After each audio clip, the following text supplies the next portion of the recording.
We're so happy that you're with us. We are thrilled that you're here. It is exciting. Welcome to Victory Rally Day 3. Who said we couldn't make it through 3 days? Well, we're not through 3 days yet. No, and the whole comment today, or the whole point today, is calm.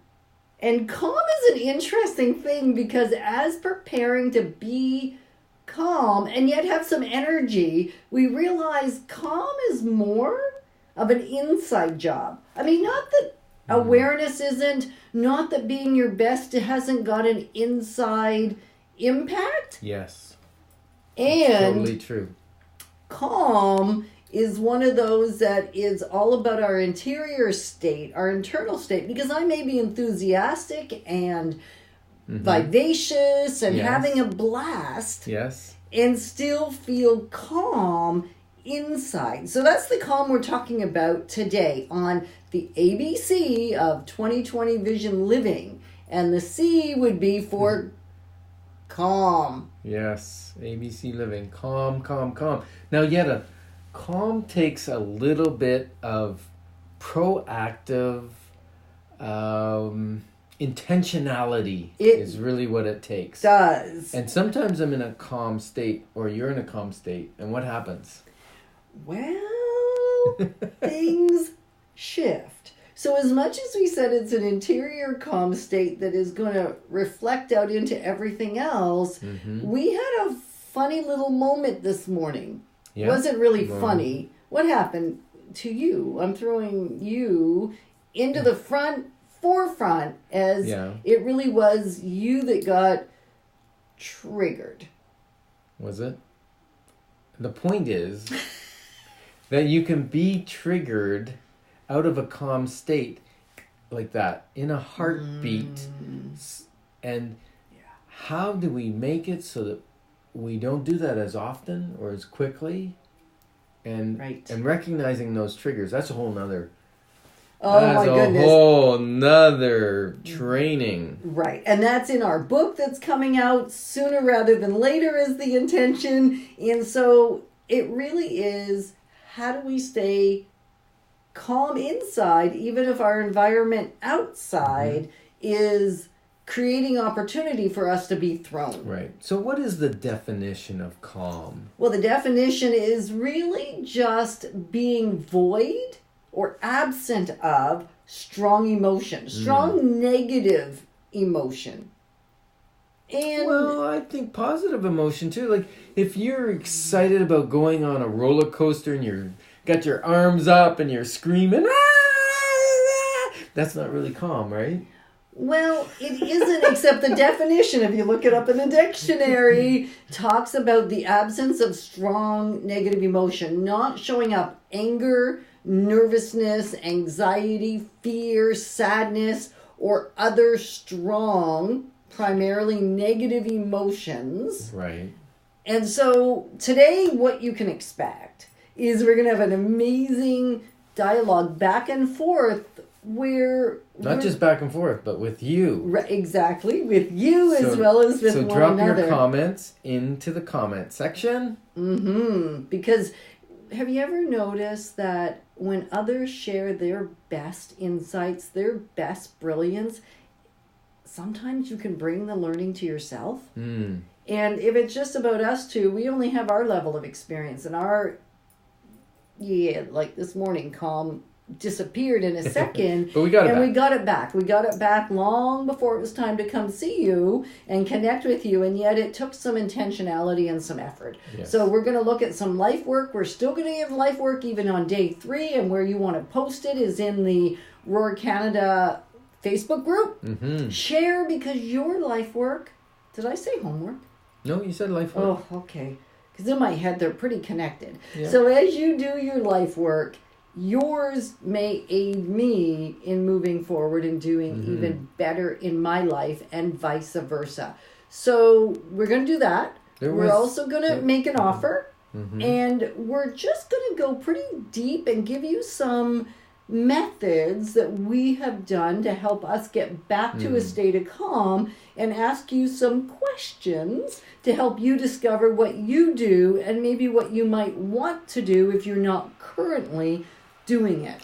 Now, this might sound like a light topic, and it's really a death or life topic.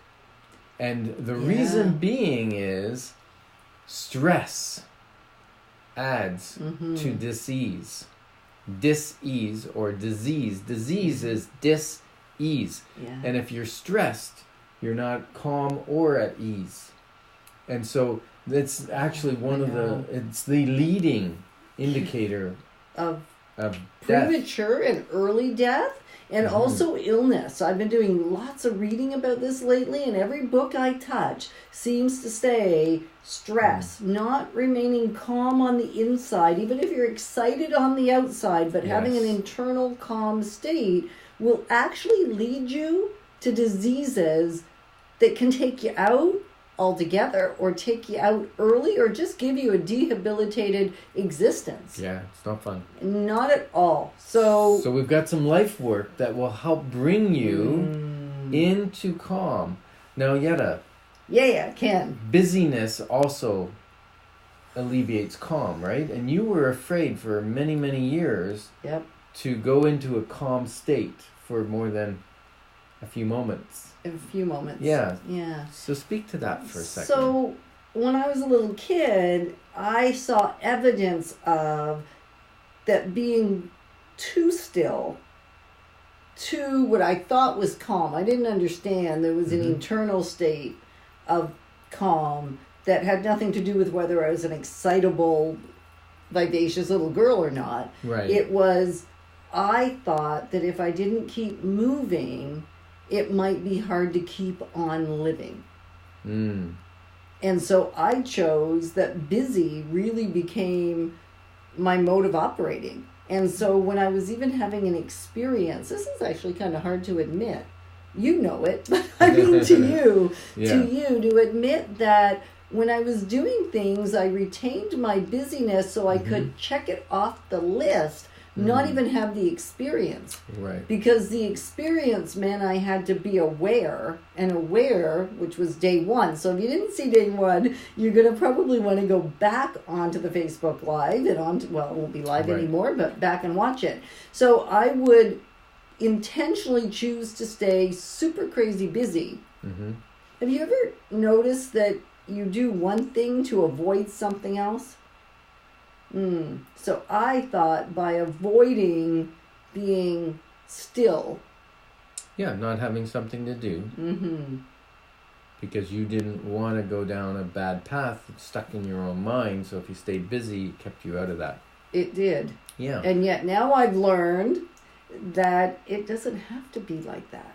I can still be calm, relaxed, even a little bit chill, and actually experience the things that are there for me to experience without going down a very internal negative loop in my brain.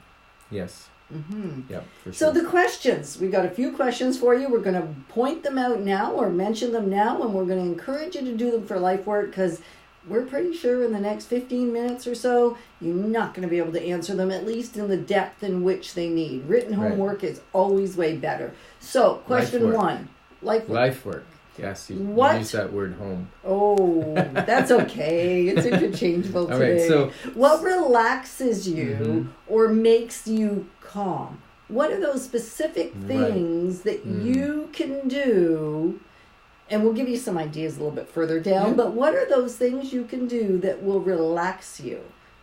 And then number 2. What environment actually aids in you being calm?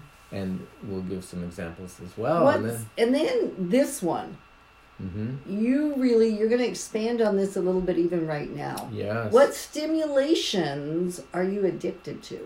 Yes, and when I say stimulations, like there are stimulants, which are drugs, which get you hyper, get you moving, and you can get addicted to those. Well, in today's technology world, I believe the addiction is to excitement, movement, always being something different. People will look at this video and say, oh, it's 20 minutes long, I'm not going to watch it. It's too long. It's too long because I can't stay focused that long.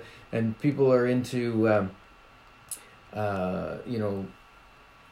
the movies, watching movies, and TV is going down because it's got commercials.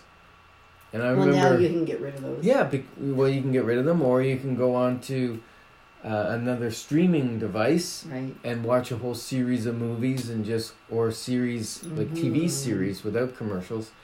Or are we addicted to our phone, to the distraction? So we're addicted to distraction, and I'm reading a book right now called Deep Work. And all these distractions prevent us from doing deep work. And deep thought comes from deep calmness, right? Yeah, it really does. Yeah. So ideas for creating calm. Breath. Just sitting and breathing. I actually didn't know how to breathe. Like, I couldn't breathe deep. I could only breathe shallow because it was too much for me to even have that level of state of calm. Right. So we call it the 3-second breath, where you breathe in deep for 3 seconds, hold for a second, and then breathe out deep for 3 seconds. And it's amazing. Feel your calmness happening. I can see you being more calm. I know, right? Even your face calmed down just from one. And you only need to do 3 or 4 in a row, and you'll find your blood pressure will actually drop through breathing. Prayer for me is another one that will restate or reset. Reset your state. Yes. Reset my state. Restate my set? No. Reset my state.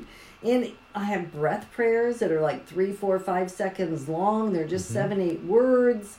And that's enough to totally shift when I find myself getting worked up internally. Right. And then they say meditation, right? Meditation is about, they say clearing your mind. I think it's really about focusing your mind. Because they'll say, well, focus on that thing out in the horizon or whatever. Well, so now you've cleared your mind of everything else and you're focusing on that. And that can be a great calming, because many times you got a lot of stories running in your head at the same time. Yeah. Which is not calming. No. And then journaling. Journaling can be really... And a lot of times when I suggest journaling, if you're journaling, you're going, yes, you got this. And if you're not, and I wasn't, I was not a journaler. It probably took me close to a decade for it to become something that created a state of calm for me. And now I can barely go to bed or get up in the morning without ending and starting my day with some level of journaling, gratitude journaling, even thanking God for what He has done today. Yep. And what great people I've met today. I mean, there's so many amazing things that you can journal about. And then art and hobbies. What art, what creativity can you do that will move you into a state of calm? And I think that's different for everybody. Yep. Yes. And hobbies. Did you mention hobbies? I mentioned it. Hobbies or sports even. Like a hobby of mine is hockey. And I feel it takes a lot of stress out after I've played hockey. So we said there would be an offer, right? Oh, wait. I gotta say gentle stretching and writing notes are a couple of my favorites. That yawn, that stretch, that incorporates breath and stretch and pets. And calm. Oh, and pets. Even pets. Our fur real pets seem to work. You pet them. You can pet them and walk them. So gentle walking, vigorous walking can also calm some people. So just finding your groove in how to create calm. And you're going to want to write these things down because I want to learn from you. Yeah. And we want to learn from each other. So back to your offer. Yeah, it's... Roar Mastermind is where like-minded people come together to really work through stuff like this and come out the other side having a more fulfilling, wonderful life and relationships. And so February 15th is our next mastermind. And it runs from 8:45 in the morning, a.m., 8:45 to noon. Correct? Correct. Okay. Oh, 12:45 actually. 12:45. Excuse me. So It's- you gotta be a little longer. I know you're gonna get hungry, but we'll feed you some popcorn. Yay, all you can eat. All you can eat It's just popcorn. like the movies. Yeah.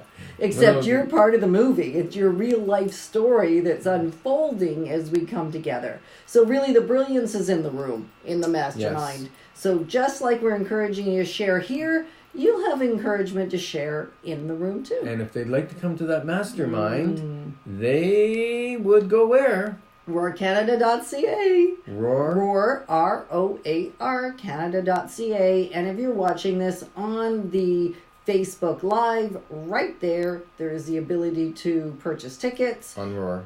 On the Roar Facebook. Yeah, the Because Roar. we're also on Decker Team Facebook. Oh yeah, we're doing both We're on two today. Facebooks at once. Don't tell Right. Facebook.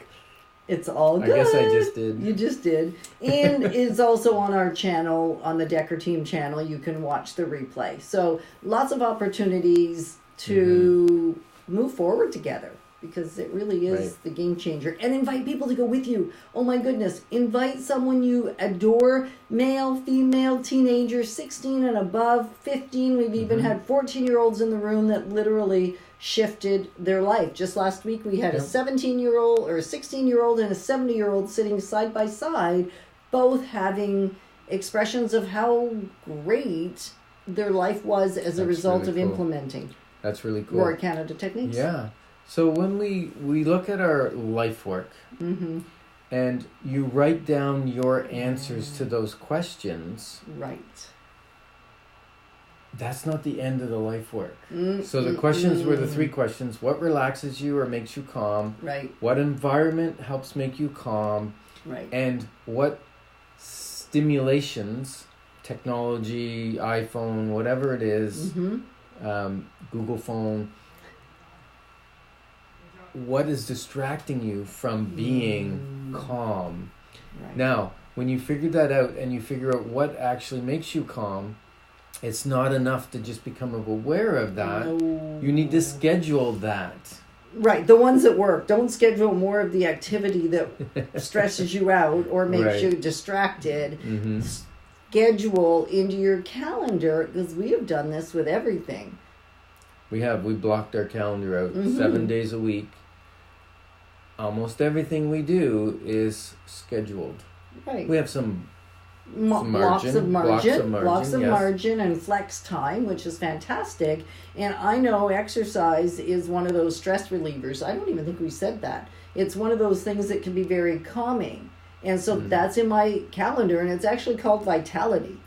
It's my Yes. vitality time, and I know what gives me vitality. So using language that serves you, but getting it into your calendar and then sharing your ideas with us, because I bet some of your ideas will help each other move forward. Right. And then a little technique we use is called reset. Because when we're doing a project Yep. or a task, Yep. a lot of times we just jump from one task to the next task to the next task to the Not next calm. task, and you will actually be exhausted. You know, you get home at 5:00 and all the energy you've got is to sit in front of the TV instead of start to be creative or Right. that kind of thing. And so what I found is we use the little reset method, Yep. right?